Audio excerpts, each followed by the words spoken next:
सगरी दुनिया भई सयानी, मैं ही एक बौराना। उस आदमी को अगर कबीर का पद याद होता तो उसने भी कहा होता सब लोग सयाने, सिर्फ मैं एक पागल हूं, और सिर्फ वह एक ही सयाना था। लेकिन जहां अंधों की भीन हो वहां आंख वाला पागल हो जाता है, जहां मूढ़ों की भीन हो वहां बुद्धिमान पागल हो जाता है, जहां बीमारी ही स्वास्थ्य समझी जाती हो वहां स्वस्थ आदमी का लोग इलाज कर देंगे पकड़ कर। स्वाभाविक है, क्योंकि लोग अपने को मानदंड समझते हैं।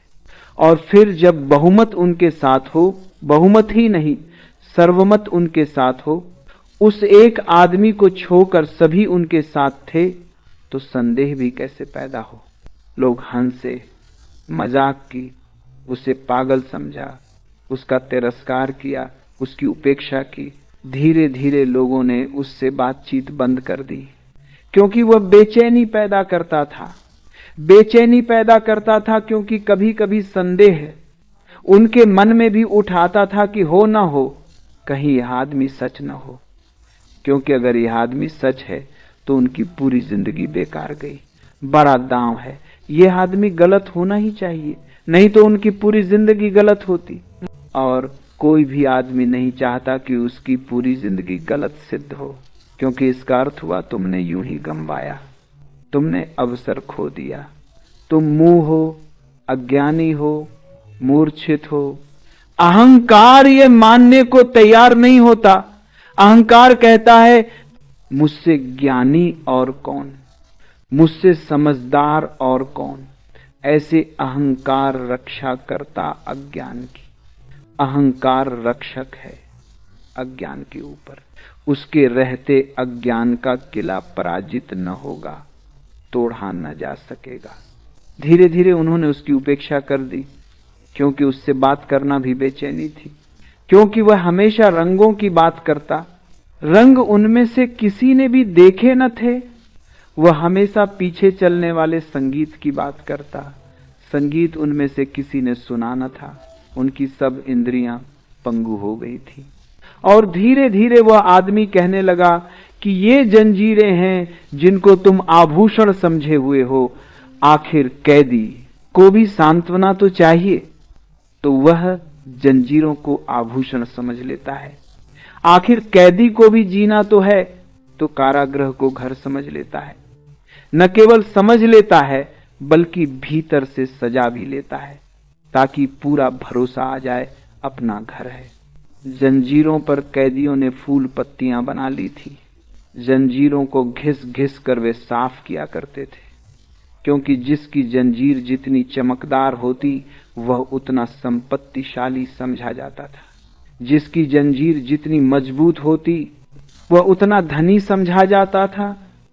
जिसकी जंजीर जितनी वजनी होती उसकी उतनी ही संपदा थी। स्वभावतः अगर जंजीर कमजोर होने लगे तो वे उसे सुधार लेते थे, क्योंकि जंजीर ही उनका जीवन थी। और जंजीर को उन्होंने जंजीर कभी माना न था, वह आभूषण था। वही तो एकमात्र सजावट थी उनके शरीर पर, और तो कोई सजावट न थी। धीरे धीरे इस आदमी को समझ में आने लगा कि ये आभूषण नहीं जंजीरें हैं, क्योंकि उसे स्वतंत्रता के जगत की थोड़ी झलक मिलनी शुरू हो गई। एक किरण उतर आई अंधेरे में, सूरज का संदेश आ गया। अब इस अंधेरे घर में, इस अंधेरे कारागृह में रहना मुश्किल हो गया। धीरे धीरे उसने जंजीर को तोड़ने की व्यवस्था कर ली। असली सवाल तो भीतर की जंजीर का टूट जाना है। बाहर की जंजीर बहुत कमजोर है। अगर तुम बंधे हो तो भीतर की जंजीर से बंधे हो। भीतर की जंजीर है, जंजीर को आभूषण समझना। एक बार उसे समझ में आ गया कि यह आभूषण नहीं है, आधी तो मुक्ति हो ही गई। उसी दिन से उसने जंजीरों को घिसना बंद कर दिया, साफ करना बंद कर दिया, सजाना बंद कर दिया। लोग समझने लगे कि जीवन से उदास हो गया है, जैसा कि आमतौर से सन्यासी के लिए संसारी समझते हैं। उदास हो गया बेचारा। उनके भाव में एक बेचारेपन की प्रतीति होती है। जिंदगी में हार गया।